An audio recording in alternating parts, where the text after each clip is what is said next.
একটা সত্য কথা কি জানেন, যখন মানুষ আপনাকে নিয়ে সমালোচনা করবে তখন বুঝে নেবেন আপনার মাঝে এমন কিছু আছে যে তারা আপনাকে নিয়ে সমালোচনা করছে। আপনার দিন ভালো যাবে তাই আপনাকে নিয়ে সমালোচনা করছে। আপনি আরও অনেক উপরে উঠবেন নিজের যোগ্যতায়, তাই আপনাকে নিয়ে সমালোচনা করছে।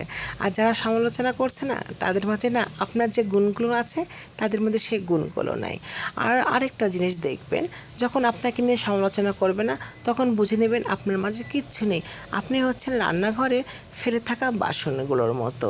তো সমালোচনা করতে দেন, যত পারে মানুষ সমালোচনা করুক, কারণ যত সমালোচনা করবে ততই আপনি আপনার যোগ্যতায় উপরে উঠে যাবেন। আর ওই যে বললাম আপনার মাঝে এমন কিছু আছে এই জন্য মানুষ আপনাকে নিয়ে ব্যস্ত বেশি।